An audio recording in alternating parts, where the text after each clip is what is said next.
Lion Larry Hansen.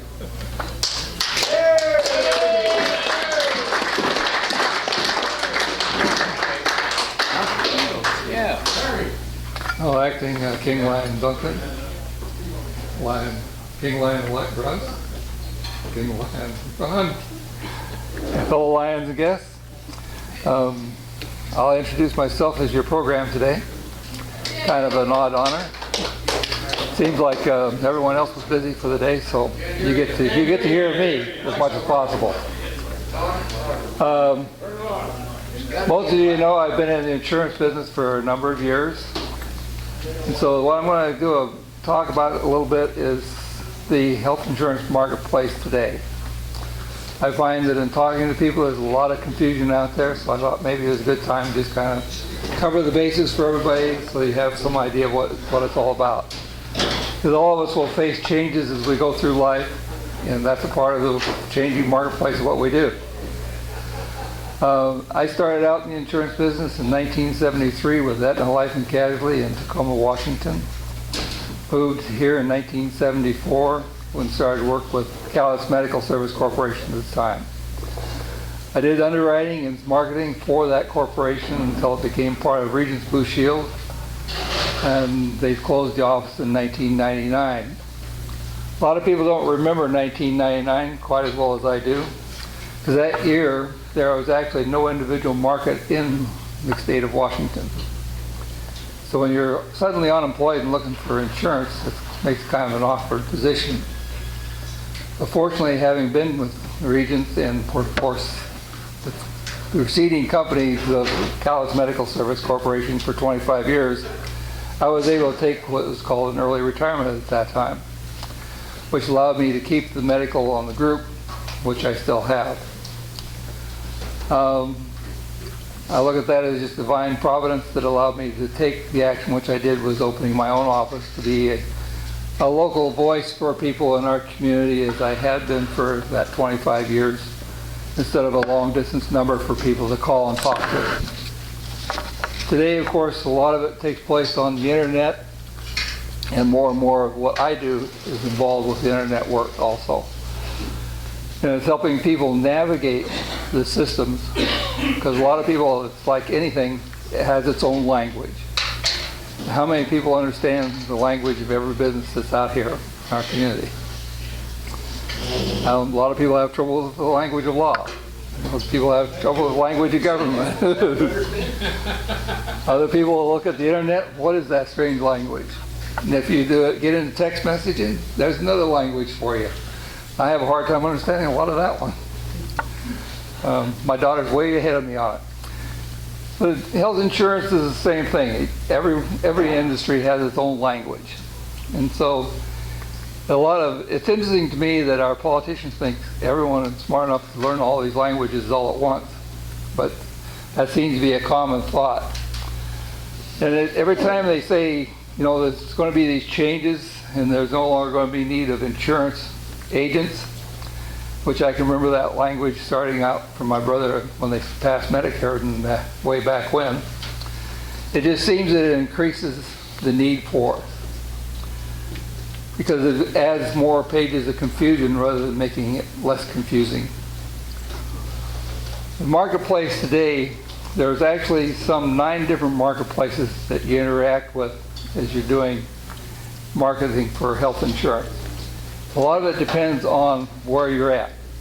If you're a part of a large corporation, you have a market there, which are your large businesses, in which the Affordable Care Act has not really impacted fully yet. That is just starting to take into place this year. A lot of reporting has to be done by those large corporations. A lot of them are being forced with having to change their benefit structure and design. Some of you remember the promises that if you like your health insurance, you won't have to change it. Didn't seem to work out quite that way, because now they're being forced with some of what you're hearing in the news about unions fighting against the settlements with companies on contracts has to do with those changes that the government's enforcing upon all industry. And it's not just the large industries, but it's just starting to roll into them this year. Because a lot of those plans that were negotiated were what's now classified as Cadillac plans, which means they get penalized for if you have to continue to carry those Cadillac plans. In other words, they don't fit in the definition of the design of the plans that were passed under the Affordable Care Act. The next part of the market is still a large, what they call a large group, which became a change 2 years ago under the Affordable Care Act, and that's association plans. There used to be a number of association plans which were pretty loosely grouped as associations, which a lot of small businesses were a part of. Under the Affordable Care Act, an association plan now has to be a true association that's formed for some purposes other than insurance. Now, interestingly enough, under Washington law, that's always been true, but they've always kind of worked around it for because federal law kind of supersedes state law from what they call ERISA. And the large groups fall under federal law, not necessarily under state law. But with that change, it forces all of it back under somewhat under the influence of the insurance commissioners of the local states. And particularly in Washington, they've gone down pretty hard on associations, saying they have to be associations that are true for the purpose of it, like auto dealers associations, associations of cities, things of that nature. They're true associations, are not formed for any purposes, and they are all of like business. So it can be manufacturers of steel, for example, and they could be in associations. But they have to fit the category of true large group, which means there's more than 100 employees. The next part of the market is what we call the small group coverages. And at this time, it's for groups up to 50. Under the coming year, maybe changing to groups up to 100. That's part of the act that was supposed to go up to groups of 100. But there's some discussion in Congress about whether they're going to make that change at this point in time. So that's a part of the ever-changing landscape of what we call the marketplace. But in smaller groups from 1 to 50, you have to be, of course, to prove that you're a true business to fit into that group, which means you have to have documentation of business license, and your tax forms have to indicate that you're earning the majority of your income from your professed business. There you have basically also 2 marketplaces in Washington. Not all states have 2 marketplaces, but in Washington we do have, and it's become this year more of a true marketplace, 2 marketplace. One last year, really I'd say it was 1 marketplace, because the only place that the exchange marketplace existed was in Southwest Washington, meaning Clark and Calais County, because the only plan available was Kaiser Permanente. This past year, the year we're currently in, for 2015, Moda Health also added that, so that meant there was now a plan offering available statewide through the exchange for small groups. Now, if you're a small group and want to have some subsidy from the government for that, the giving of benefits to your employees, that is the only option you have of doing it, is going through the exchange. You can no longer get any credit outside of the exchange. For the other market, which most of the people are still in, is the non-exchange market, which is where you deal directly with the insurance companies like you always have. Now, one of the things that a lot of people don't understand is along with the individual marketplace, there is no difference in terms of what the benefits are that can be offered. They are all designed by design of the Affordable Care Act, commonly what a lot of people call Obamacare. But official name is the Affordable Care Act. A lot of people think that by not going to the exchange, they're dealing with something other than Obamacare. They think that's the only, well, Obamacare there is, but truly all plans are the same in that regard. Benefit structures have to fall into 3 categories. They can either be what's called a bronze plan, a gold plan, a silver plan, a gold plan, or a platinum plan, I should say 4. The bronze being the least expensive, and of course platinum the most expensive. The deductibles and co-insurances and max out-of-pockets are very close to the same depending on which one of those levels you've got. You can still accomplish what they call health savings accounts in those plans, where the deductible, and a lot of people get confused on that, because the deductible on family is the family deductible. The single deductible does not apply if you've got a family covered on the association plan. So if you've got a $2,000 individual deductible and a $4,000 family deductible, if you're enrolled as a family, everyone has to meet that $4,000 deductible before anything becomes covered. If you're an individual, it's a $2,000 deductible. Then the max out-of-pocket is the same thing. So if it's a $5,000 individual out-of-pocket and the family out-of-pocket is $10,000, then the whole family has to meet that $10,000 before they hit max out-of-pocket.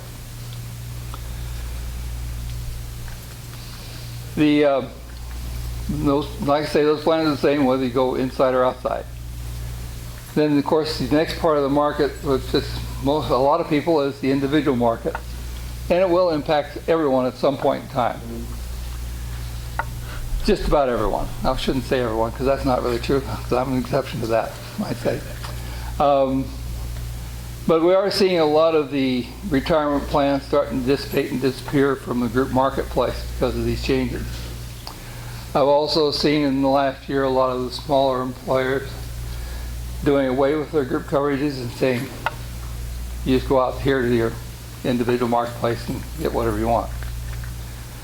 There is no underwriting in the individual market anymore, and that's one of the things that makes it possible for them to do that.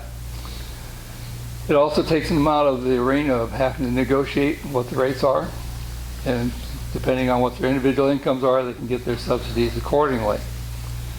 But they're on their own to negotiate and get that. The only place, again, as an individual you can get the subsidy is you have to go through the exchange, which is one of the individual marketplaces. Outside of the exchange, you pay whatever the standard rate is. Now, this past year, the rates have been the same, and whether that will be true next year or not is kind of questionable. Some of the negotiation is still going on, so I don't have the full details of that. But you may have noticed in the news and heard where the exchanges increased the add-ons they're putting to the premium of the companies in order to accomplish the payment of the cost of the exchange itself. In the last few years, it's been subsidized by the federal government, and that subsidy is going away, so they've got to generate the income somehow to do it themselves. And the only way they have to doing it in the state of Washington is through the enrollment of people on that exchange, other than the subsidies that they get from the insurance companies themselves, which is in a form of a premium tax. So everybody pays that premium tax somewhat that goes to the exchanges to keep them operational. Of course, the third marketplace is what we call Medicare marketplace on the individual side. The Medicare marketplace, of course, is broken down into two areas. Also, one called the traditional, the traditional or original Medicare, where you get a subsidy, an additional plan, usually for supplemental coverage, which supplements or covers the deductibles and copays not covered under the Medicare law. And you also have to pick up a separate plan for Part D, which is your prescription drug coverage. Medicare itself does not cover any prescription drugs other than in the hospital. So the prescription drug coverage is something you always have to add on yourself. Now, everyone pays a premium for Medicare coverage. And that's the Part B portion of the coverage, which is optional. You don't have to take it. However, there's severe penalties down the road if you don't do it. You get to pay a higher rate along the way, plus you have a waiting period that overextends the normal one.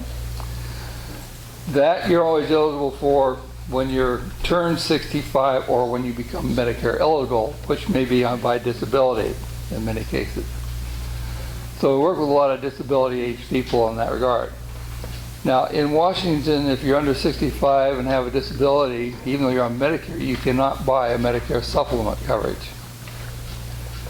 And interestingly enough, Medicare supplements are governed by not only federal law and design, but an issue priorities, and some of they're handled under the authority of the Insurance Commissioner of the state of Washington. So supplement coverages are different in every state you go to in terms of what's your eligibility and how they're priced. The Part D coverage, again, is optional, so you can either buy it. Everyone is available to that if you got Medicare, but you have to buy it separately. And if you don't buy it again, there's penalties down the road for not getting it. In the case of Part D, they charge you 1% of the average cost of it per month not covered, which lasts added on to your premium for the rest of the life that you're covered. The other part of the Medicare coverages are what they call Medicare Advantage plans or comprehensive medical plans, was originally passed. That's what they call Part C of Medicare. And those plans, a lot of people confuse them with Medicare supplements, but they are very distinct and different. A Medicare supplement, like I said, actually takes and supplements what Medicare pays. So if Medicare pays something goes to the deductible, they pick up what goes to the deductible or co-insurance, if that's what's covered under the Medicare supplement you have.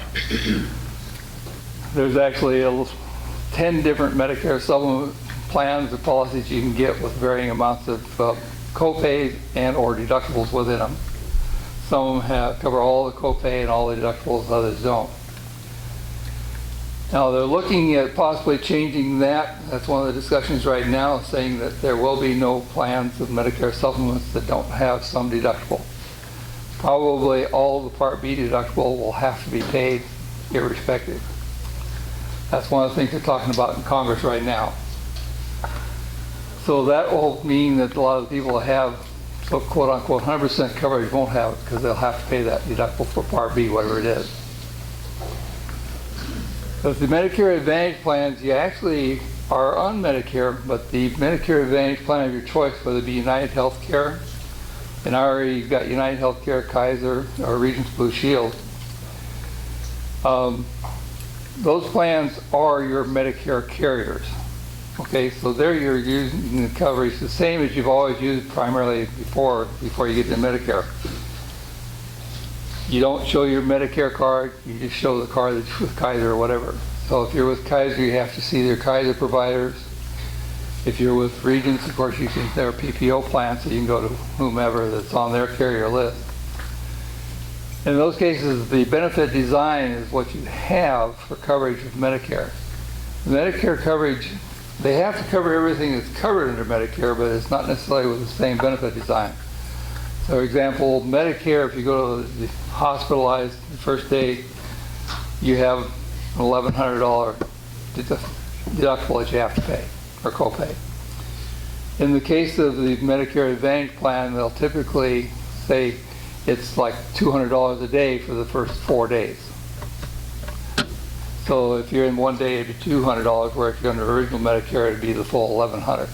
So there's design differences like that you have. But everything has to be covered is covered. I'll get to the question in just a minute.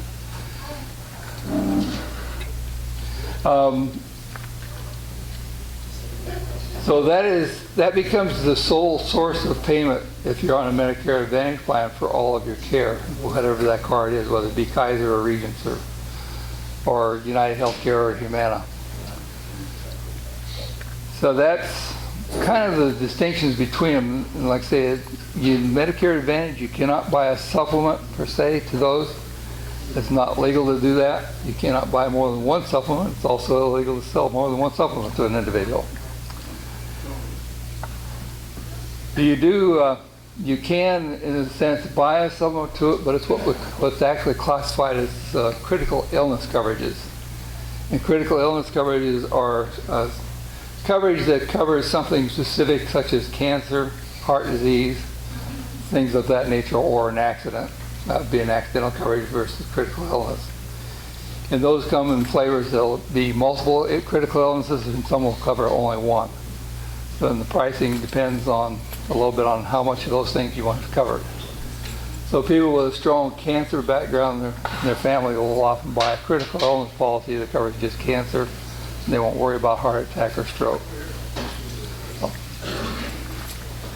hopefully that gives you kind of a little bit of an overview. If you got some questions, I'll try to answer it.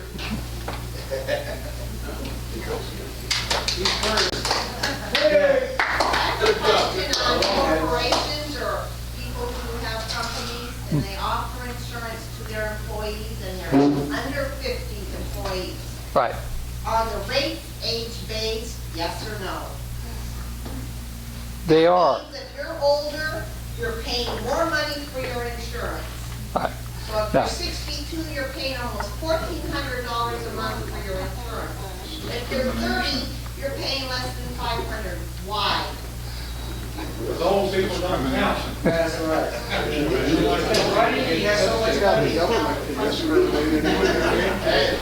well, whether we like it or not, that's part of the way the law was designed. And it is based on actual purposes that older people are going to consume more health care than younger people do. Is that prejudicial?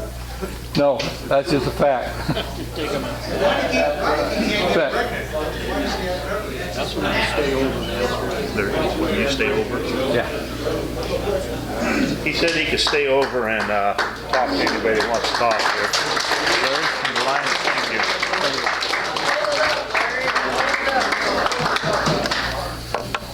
Thank you. Bug shot. Not the first one either. Do her first. Do the blue one first, then red, then Okay, your blue ticket is 721-601. Shirley.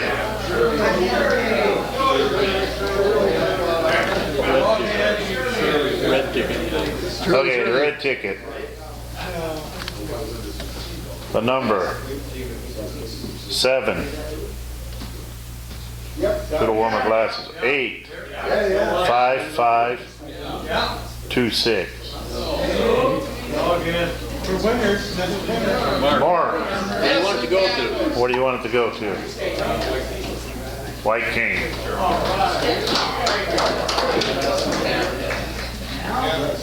The relay for life ticket. The Relay for Life ticket. Got 2 of them. Okay. We'll track them down.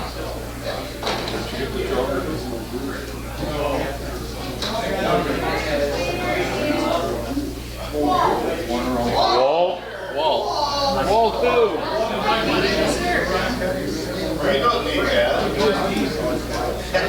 It's the other wall.